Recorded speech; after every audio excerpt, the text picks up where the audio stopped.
Can you give me the name of that dog kennel? Sure. The name of that kennel is... Just a second, Smart.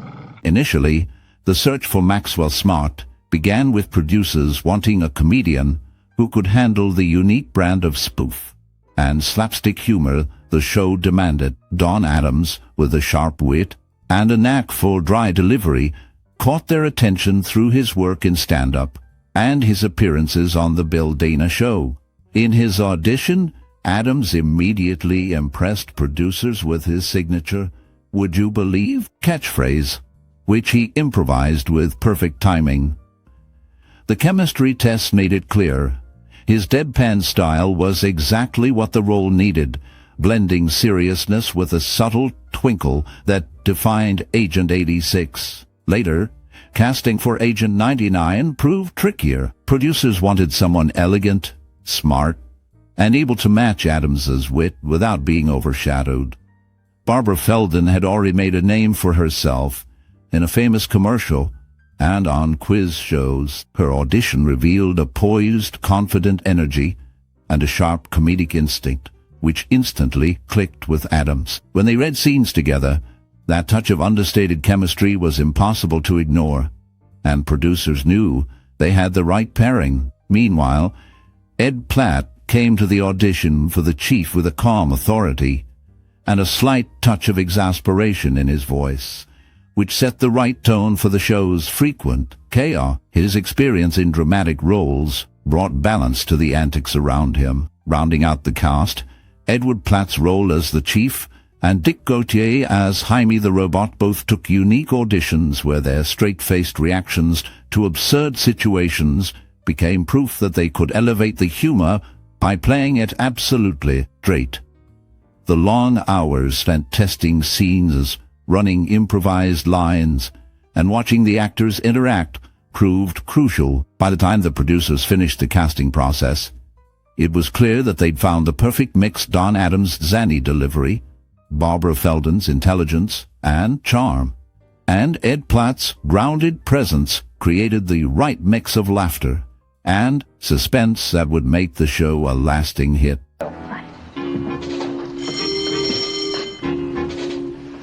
Initially, the directorial vision behind Get Smart took shape from a blend of sharp satire and slapstick comedy conceived by creators Mel Brooks and Buck Henry. But it was the directors like Bruce Bilson, Paul Bogart, and Jay Sandrick who shaped the storytelling on set. They wanted the show to parody the growing craze for spy stories, especially because James Bond films and Mission Impossible were gaining popularity around the world. The directors leaned into a playful, exaggerated style, making sure even the most dramatic moments were funny rather than serious. Character interactions were given plenty of room for improvisation, as directors often encouraged Don Adams to use his signature deadpan delivery in fresh and funny ways, allowing Barbara Feldon and Edward Platt to react in the moment. The directors valued collaboration, meeting regularly with writers to dream up bigger gadgets and sillier villains, then gathering the crew to work out how to convincingly film scenes with door slamming, phones hidden in shoes, and elaborate chase sequences. But influences range from classic slapstick legends like Buster Keaton to the fast-paced, tight editing of 1960s comedy films, and directors used lighting and sets to create a look that blended normal everyday life with over-the-top spy workings. Creativity was essential, especially since the show's budget was modest, so directors worked closely with set designers and prop makers to get the most laughs out of every fake gadget. By encouraging actors to embrace physical comedy and giving them space to bounce energy off each other, the directors created a series that felt lively and unpredictable. Using close-ups to catch every confused glance or double take and timing the punchlines with quick cutting, the directors kept every episode moving quickly. Directors also listened to feedback from the cast and supporting crew, making adjustments for what played best on screen, and they often watched dailies together to spot the funniest moments. This approach helped maintain the light-hearted, energetic mood that made Get Smart stand out. The result was a show that mixed sharp wit, sight gags, and clever spy spoofs, all guided by directors committed to laughter and inventive teamwork. Is to smuggle information, not sell shoes.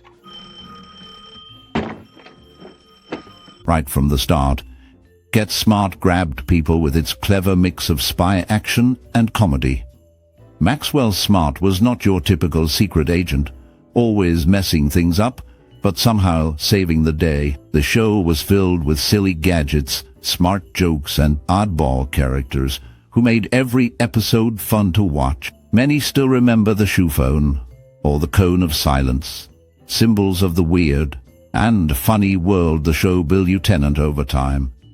Get Smart set a standard for how TV comedies can be smart and silly at once. People found something special in the way the show laughed at everything, even itself, and that spark keeps fans coming back. When thinking about what makes Get Smart stand the test of time, is it the quick jokes, the wild inventions, or the goofball spy missions that have made it last so long? Growing up with family who watched old comedies, this series always brought us together on weekends, watching Maxwell Smart try to save the world, and often himself, became a comforting memory in our house, bringing laughter after a long week. Now, we want to know about you. What is your most cherished memory or personal experience with Get Smart? Did you watch it with friends or family? Maybe you tried to use a shoe as a phone just to feel like a secret agent for a day. Share your stories and memories in the comments below, so everyone can see how this show has touched lives in big and small ways. There are so many funny, shocking, and even sad facts coming up about Get Smart, so keep watching this video to learn more. Pictures with my micro camera and get out. Those fellows are armed. How are you going to get through their lines in broad daylight? Well, I'm not sure, 43. Meanwhile, behind the scenes of the 1965 television series Get Smart, the magic of production looked a lot less glamorous than it did on the screen. Most of the show's filming happened inside the CBS Studio Center in Los Angeles, where clever set designers made each control headquarters an enemy layer come alive, even when they had little more than plywood and paint. Moving walls and modular rooms helped them turn one space into many different settings, allowing quick changes and saving precious space and budget. Sometimes, for the big chase scenes or exterior shots, the crew took actors to the studio backlot or around Los Angeles, often making use of the same streets seen in other TV shows. Lighting was a constant challenge with all the gadgets, sliding doors, and narrow hallways, so they worked closely to make every shot look right. Despite the limits of the era's bulky cameras, the team pioneered small remote-controlled props, letting Maxwell Smart's shoe phone and other outlandish gadgets appear convincingly high-tech, at least for the time. The famous cone of silence set piece required clever sound work and visual tricks with plexiglass and dangling microphones. Timing was everything because Get Smart's fast pacing and physical comedy meant actors practiced stunts carefully, coordinating with camera operators to capture just the right slapstick moment in a single take. With no digital editing, splicing film together had to be done by hand, so rehearsals ran long, and actors like Don Adams got skilled at knowing exactly where to stand and what to hit. Even costume choices were strategic, keeping continuity in mind between takes and hiding microphone wires that couldn't be edited out. When gadgets failed or set pieces jammed, the cast and crew used quick thinking to work issues into scenes, keeping everything rolling. Despite limited resources, the result was a show that felt bigger and more innovative than many of its era, and the behind-the-scenes teamwork made the controlled chaos look seamless to viewers at home. First of all, let's have a practical demonstration of an entirely new weapon. That is the wristwatch. Meanwhile, Get Smart stands out as an enduring example of television creativity, much of which traces back to its creator, Mel Brooks. Though today he's widely celebrated for acclaimed comedies across film and stage, his earlier achievements in television often go unnoticed. The series serves as an early showcase for Brooks's unique comic sensibility, blending sharp wit with broader parody and laying the foundation for his later successes in film and theater. Alongside Brooks' comedic vision, the show also drew attention for its surprisingly forward-thinking approach to technology and the absurdities of spy culture. Throughout its episodes, Get Smart offered devices like mechanical insects that acted as secret listening tools, which seemed fanciful at the time but now appear oddly prescient in light of modern advances in surveillance and nanotechnology. Some viewers see this as an ingenious anticipation of future trends, making the show feel remarkably advanced in retrospect. Others suggest that these ideas were not entirely original to the series, noting that science fiction writers like Asimov had already imagined similar concepts, and that such tropes were part of a broader cultural fascination with technological innovation during the era. Nonetheless, the blend of exaggerated gadgetry and satirical storytelling allowed Get Smart to gently mock both the espionage genre and society's ongoing relationship with technology. While some audiences felt the show relied on familiar gags and conventions, others praised it for inviting viewers to laugh at the very notions of secrecy and progress that defined the mid-20th century. Over time, the interplay of satire, technological fantasy, and comedic timing has cemented Get Smart's reputation as a landmark of television comedy, charming fans with its clever setup and helping to launch the remarkable career of Mel Brooks. Silence. If you had nothing to report, why did you insist on lowering that? Well, Chief, Rule 13... Throughout the 1965 TV series Get Smart, the musical score played a key role in setting the tone for both comedy and suspense, blending classic spy motifs with playful melodies. Composer Irving Southbury crafted the unforgettable theme song, which became instantly recognizable with its bowed brass fanfare and energetic tempo, echoing the secret agent style that was popular during the era. This score didn't just introduce each episode, but also mirrored Maxwell Smart's quirky confidence and the show's blend of action and farce. Within scenes, sharp stings and jazzy riffs would punctuate punchlines or highlight the absurdity of situations, subtly guiding viewers' emotions from tension to laughter. Musicians who worked on the show often spoke fondly of the playful freedom the score allowed, letting them experiment with timing and rhythm to sync perfectly with both slapstick visuals and rapid-fire dialogue. The music provided connective tissue between scenes, offering a wink to the audience when things grew especially ridiculous or when an espionage trope was being gently mocked.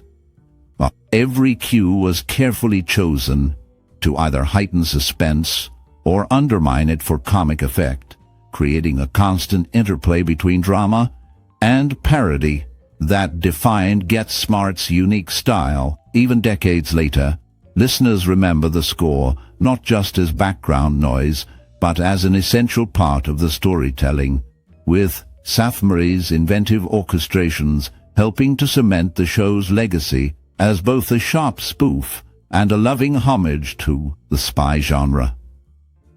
And brought to me alive. Rather than being a typical secret agent show, this series became a landmark for blending comedy with spy fiction, thanks to the unforgettable Maxwell Smart, played by Don Adams. Adams won 3 Emmy Awards for his portrayal, but he struggled to land roles beyond this part, as audiences always saw him as smart. Alongside him, Barbara Feldon's character, Agent 99, brought a calm and clever counterpoint to Smart's clumsy antics. Off-screen, Feldon's life intertwined with the production when she married Burt Nodella, the series producer, a relationship that lasted through much of its broadcast era. The reach of the show grew wider with a comic book adaptation published by Dell Comics in the late 1960s. Some of the art for this series came from Steve Ditko, a prominent comics artist who also co-created some of the most famous superheroes.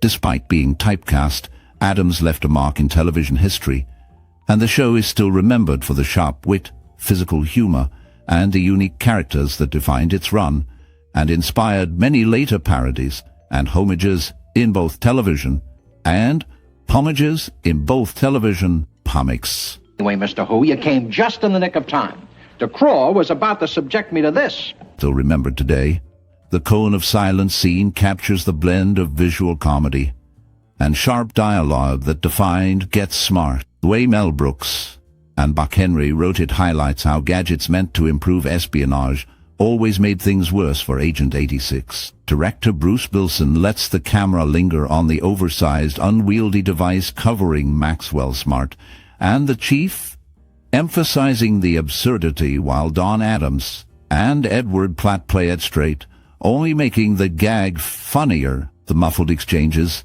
exaggerated gestures, an eventual breakdown of communication point to the show's knack for poking fun at bureaucracy. Adams recalled in interviews how it took effort not to break character and laugh during those takes, as the entire crew was in on the joke but kept quiet behind the scenes. In the famous shoe phone calls, the camera frames Adams close-up, letting him deliver deadpan instructions while his foot is on the desk, naturally blending physical humor with spy tropes. Director Gary Nelson noted how the shoe phone became a running gag by relying on realistic reactions from guest stars and Barbara Feldon's level-headed Agent 99, giving the audience a character to relate to amid the chaos. Meanwhile, the reveal of the secret entrance to control headquarters underneath an inconspicuous office suggests the show's joy in juxtaposing the mundane with the ridiculous. The hallways, closing doors, and moving floors were filmed with precise timing. Cinematographers accentuated the visual punch by using steady shots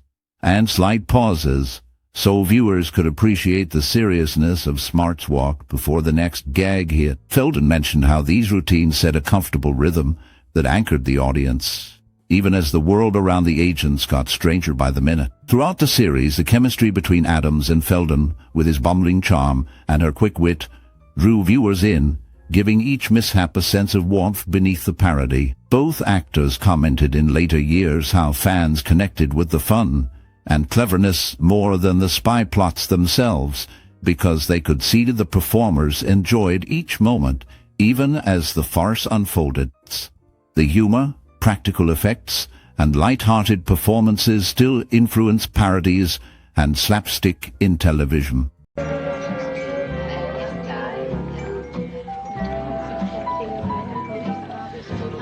During the final season, Larabee moves into a larger role, and a joke in one episode stands out when Max jokes to the Chief about people wondering if Larabee and he are related. This on-screen moment has a connection to reality, since Robert Karvelas, who played Larabee, was in fact Don Adams' cousin.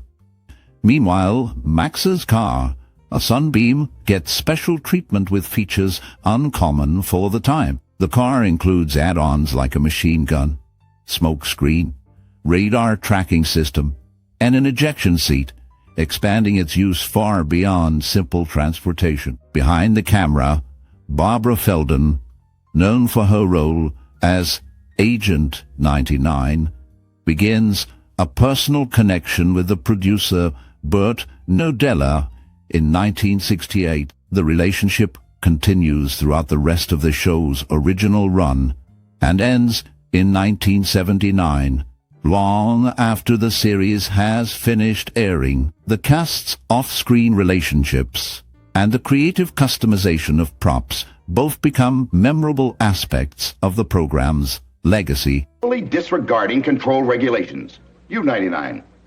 For entering into a case which you are not official. At the height of the Cold War, Get Smart struck a chord with audiences by presenting the world of secret agents not as glamorous or fearsome, but as full of bumbling mishaps and absurd situations. The hero, Maxwell Smart, turned the spy genre upside down with his incompetent ways, yet he remained lovable and surprisingly resourceful. By poking fun at the seriousness of espionage, the show helped people laugh at the anxieties many felt in a time filled with talk of spies and global tension. The show's catchphrases slipped into everyday speech, while props like the infamous shoe phone and the Cone of Silence became punchlines for generations. Get Smart did more than entertain.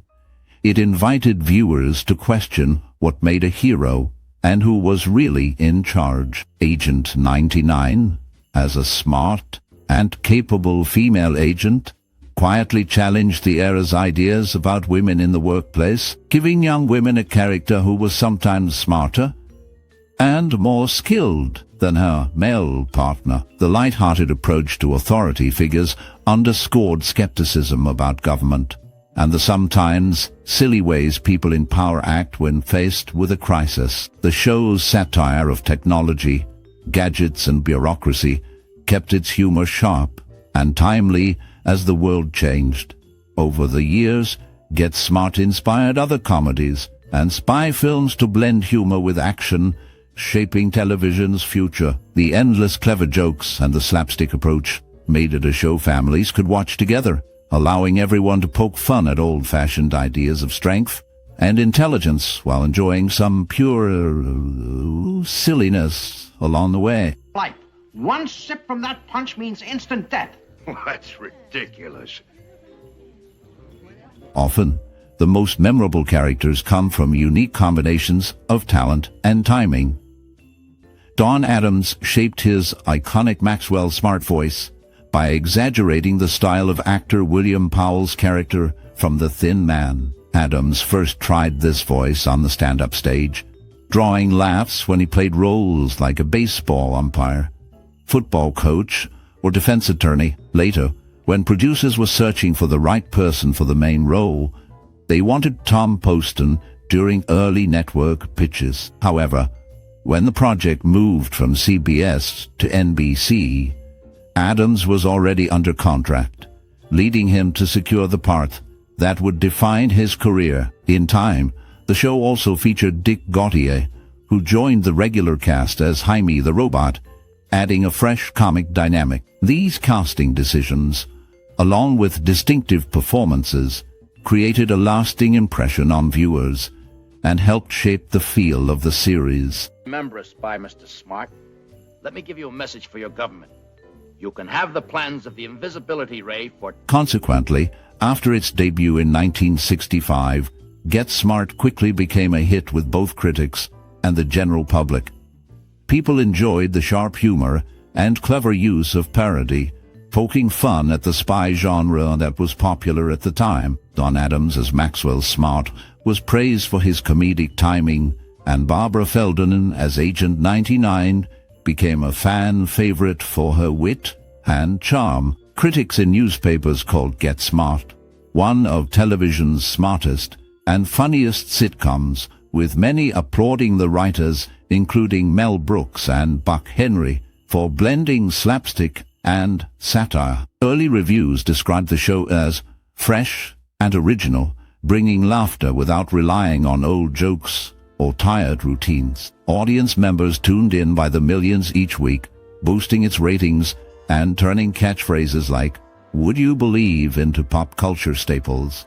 As the series continued, Get Smart received several major awards and nominations. Don Adams won 3 consecutive Emmy Awards for outstanding continued performance by an actor in a leading role in a comedy series.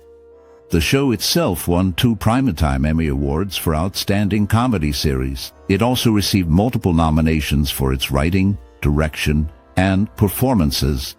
Barbara Feldon was nominated for her role as Agent 99, bringing more attention to women in television comedy. Achieving so many awards made the cast and crew well known, leading to longer careers for many of those involved.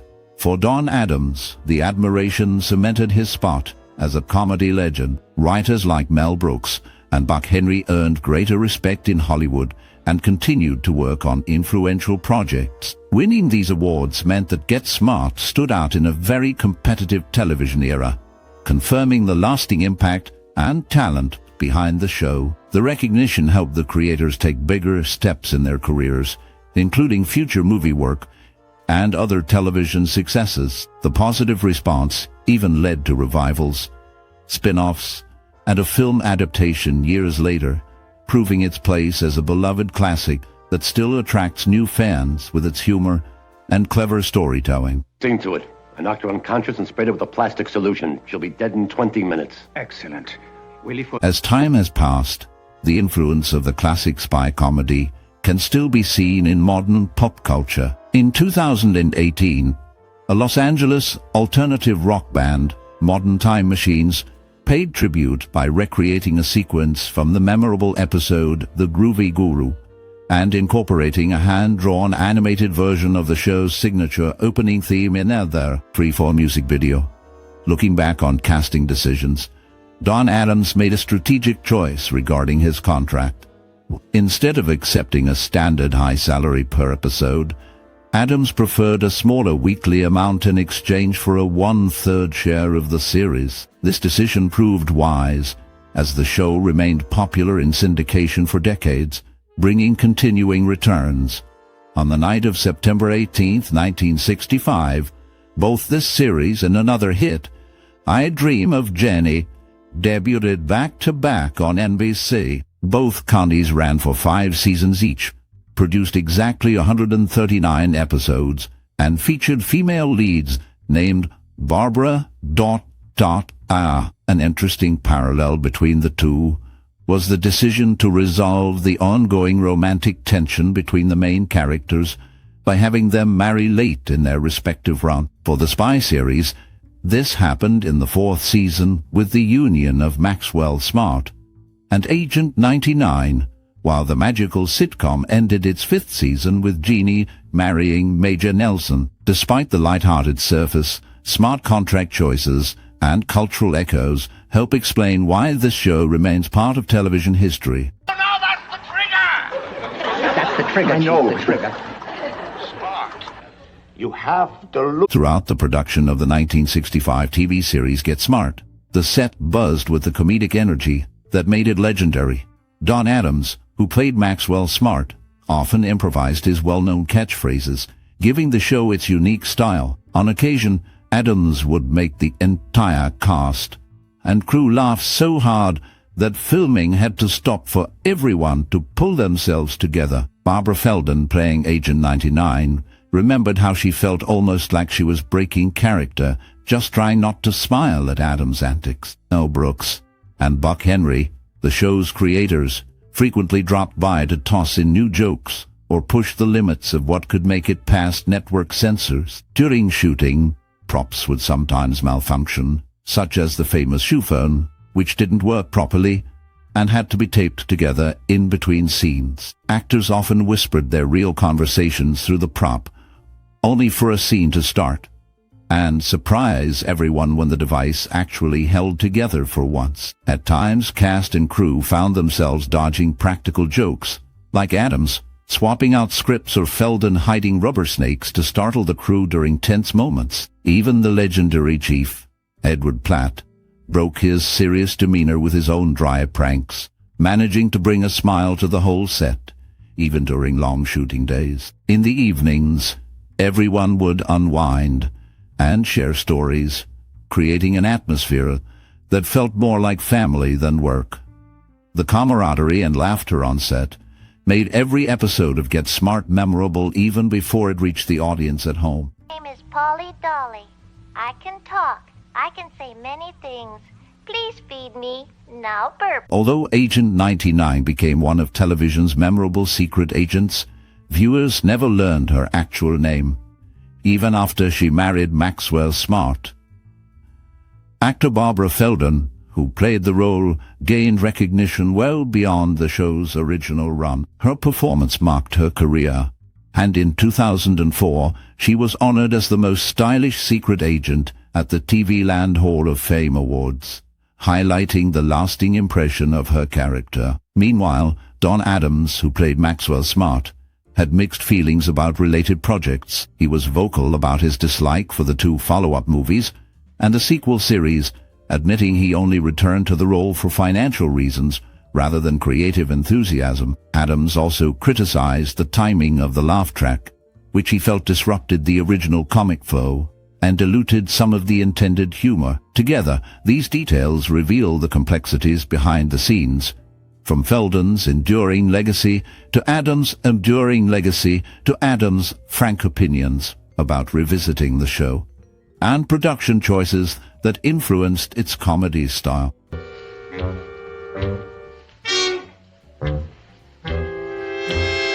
Decades after it first aired, the influence of Get Smart still shines in television and film, blending spy thrillers with sharp, often ridiculous humor. The show poked fun at Cold War paranoia and secret agent cliches, introducing audiences to the unforgettable Maxwell Smart and his bumbling but determined attempts at espionage. This balance of comedy and suspense brought a new kind of parody to the screen, paving the way for later comedies that mixed serious situations with slapstick and wit. Its catchphrases from "Would you believe?" to "Missed it by that much" became part of pop culture, quoted by generations who never even watched the original series. The series inspired later spy comedies like the Austin Powers films and the animated Inspector Gadget, whose main character was voiced by Don Adams, the original Agent 86 himself. The concept of the inept spy who accidentally gets the job done was echoed in shows and films that followed, making Get Smart a model for mixing action and comedy without losing the heart of either. Later, reboots and remakes, including the 28 film, paid homage to the original, bringing its humor and style to new audiences. The legacy endures in clever writing and characters who remain lovable despite their flaws, showing how satire and light-heartedness can turn genre into classic entertainment. Even now, people recognize the iconic shoe phone and the cone of silence, proof of the show's lasting mark on television history and its role in shaping the way comedy and adventure blend together on screen. Julio, take him away! Wait! Emilio, if this man is an From the start, the series carved out its identity by playfully mocking the popular secret agent stories of its era. Don Adams took on the starring role as the clumsy spy, a performance that later echoed in his voice work as Inspector Gadget. Both roles highlighted his talent for parody, borrowing from James Bond tropes, but adding humor and exaggeration. For example, Inspector Gadget's main nemesis mirrors the famous Bond villain who is always shown stroking a white cat, signaling a direct connection to that style of villainy. While Adams became closely linked with these characters, the behind-the-scenes contributions shaped the show in important ways. Mel Brooks originally helped create the concept, but felt uncomfortable when opening credits gave him the impression of sole ownership. In fact, Buck Henry continued with the show as the main script editor, ensuring a steady creative direction. Production was also affected by the health of cast member Edward Platt, who played the chief of the spy organization. Chronic back pain caused Platt to miss several episodes and, on occasion, appear only in sitting positions. These elements, both on screen and off, contributed to the unique spirit and lasting appeal of the series.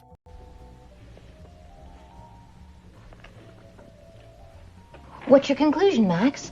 The chief? Instead of simply playing on the main character's agent number, the phrase 86 actually had a real meaning outside the world of espionage. People used it to mean throwing something out or getting rid of it, which fit right in with the spy antics and the way secret agents always seemed to face sudden danger or ejection from dangerous situations. Meanwhile, the red sports car driven in every episode was not just for show. The Sunbeam Tiger gained its own fame. Amt, a model company, released a model kit of the car during the show's popularity, and it even featured hidden weapons, just like the customized vehicle on screen. This small but memorable detail captured the spirit of the series, blending everyday objects with outlandish spy gear. Larabee, a recurring character, stayed a bit of a mystery throughout the episode since his first name was never shared with the audience. This detail added to the humor, an oddity, making him a side character who was close to the action but always a little out of focus. Such choices contributed to the unique mix of seriousness and silliness that defined the show and kept viewers interested every week. The props, characters, and even the slang layered together to create a world that was familiar yet strange, always slipping in a joke or a twist right alongside the expected spy gadgets and codes.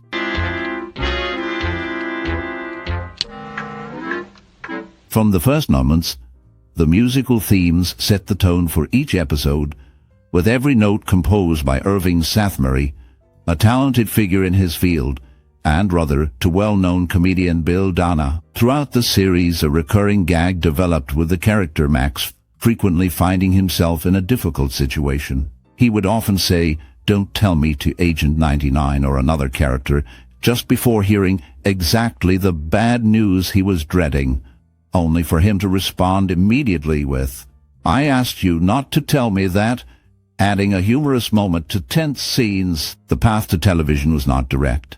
The original concept was submitted to ABC, with Tom Poston slated as Agent 86. However, ABC rejected the pitch. The creators did not give up, and instead took it to NBC, yet NBC agreed to fund the pilot only if Don Adams, already under contract with the network, was cast in the lead role. This change proved key, as Adams' portrayal became central to the show's identity.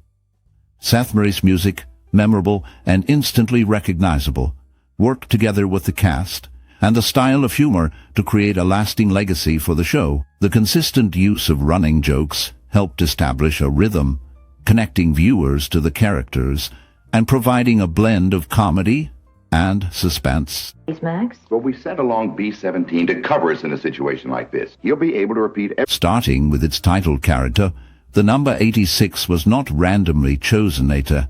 It comes from an old slang term meaning to refuse service, something used in bars and restaurants. Don Adams created the main character's well-known voice after watching the Thin Man movies. He paid special attention to how William Powell, who played Nick Charles, called out the dog's name, Asta, using a certain inflection. Adams based his entire delivery for Maxwell Smart on that clipped, slightly nasal style, making the voice iconic for viewers. Meanwhile, Barbara Feldon entered the series well known for her appearance in a top brass hair cream commercial. She became familiar to many as the woman lounging on a tiger skin rug and purring about the product, even if they didn't connect her name to the face. The series became popular quickly in part because the cast had clear, memorable traits. The frequent use of spy gadgets and comic misunderstandings made the show stand apart from other programs at the time. Combining humor with elements of mystery and action, its dialogue relied heavily on repeated catchphrases and running jokes, much of which was delivered in Adams' unique vocal style. Over time, the show developed a loyal following who enjoyed not only the absurd plots and bumbling agents, but also the way familiar characters played with expectations. Inside jokes about the numbers assigned to characters reflected a blend of workplace humor and spy culture, which became part of the show's lasting appeal. Max, how are we going to get help?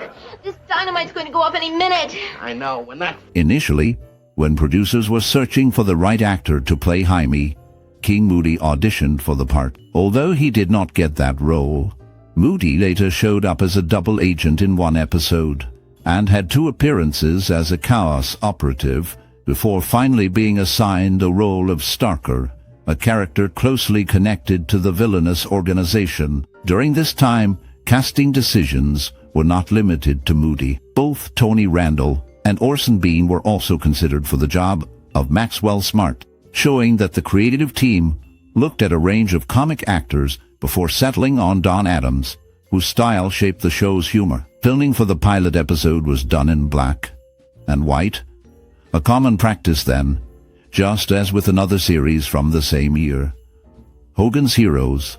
After the pilot, the show switched to color for the rest of its run. These production choices reflected the transitional period in television from monochrome to color. Guest roles frequently saw actors returning either in new disguises or different parts, creating a recurring pool of familiar faces and a blend between dramatic and comedic roles as the cast moved among characters across episodes. This revolving door approach contributed to the show's lively tone, while technical advancements in filming aligned it with others of its era.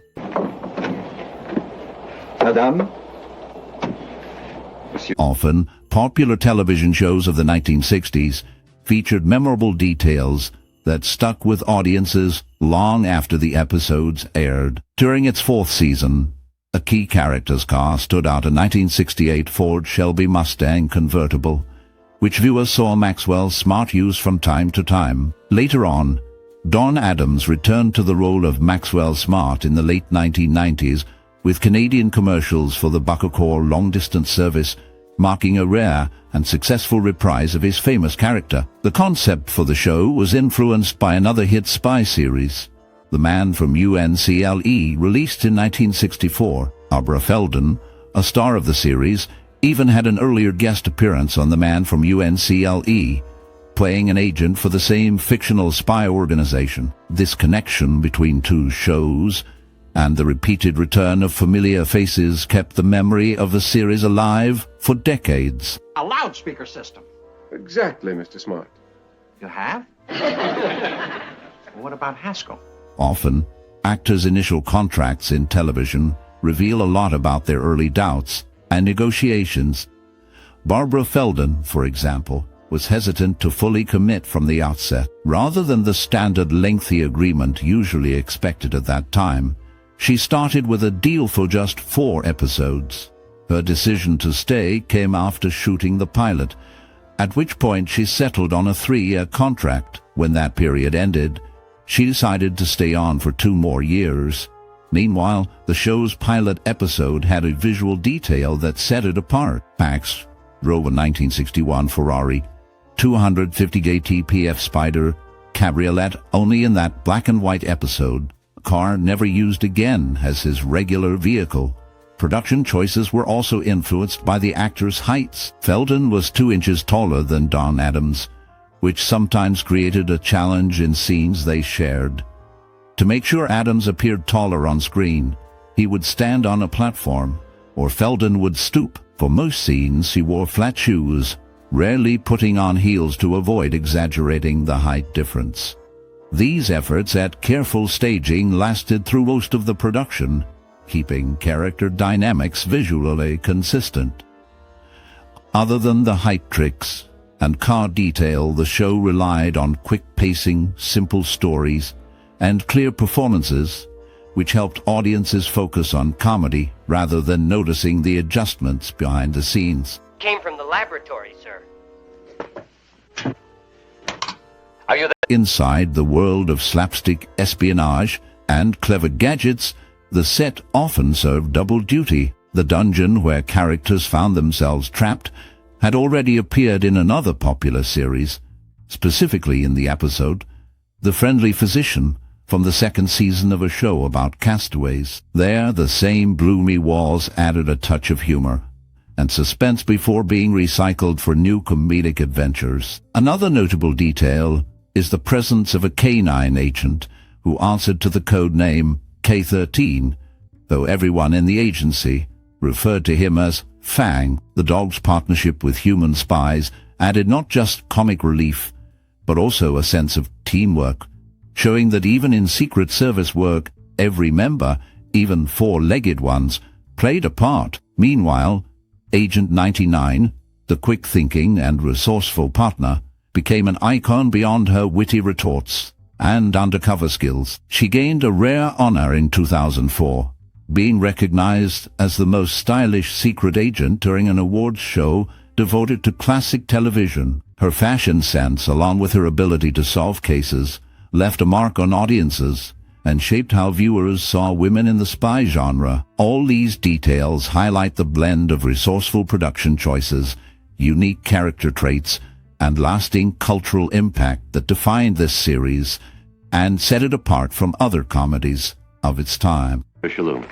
To think of transferring the plans to microthread, and then using the microthread to... In many scenes, the lead character often appeared clumsy or made mistakes, but he actually proved to be a skilled fighter when needed. This contrast was intentional. Don Adams, who played him, wanted to give his character a sense of confidence and physical presence. Adams brought his own swagger to the role and made sure audiences saw more than just a bumbling agent. Barbara Feldon, who played the main female agent, confirmed this aspect, explaining how the physical side of the character came directly from Adam's own vision. Meanwhile, Edward Platt played the chief, who relied on the loyal but sometimes slow-witted assistant, Larabee. The name Larabee came from a past role Platt played in a well-known film for 1959, adding a unique behind-the-scenes connection. Adams had a very specific working method.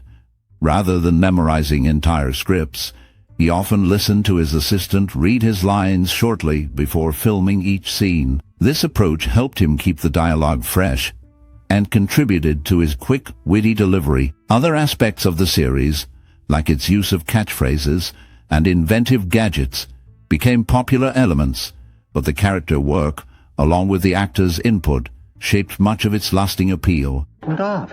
What? The signal's gone. You mean I just picked up and... Looking back, Get Smart in 1965 wasn't just a funny spy spoof. It turned into a real touchstone for anyone who loved clever humor and sharp storytelling. Whether you watched Agent 86 Maxwell Smart fumble through his missions with the help of Agent 99, or you couldn't get enough of the crazy gadgets like the shoe phone, the series had a unique charm that stuck with people for decades. Maybe you caught reruns with your family, or perhaps it was the first show that made you see how comedy could make light of even the most serious subjects. The show's memorable catchphrases like, "Would you believe?"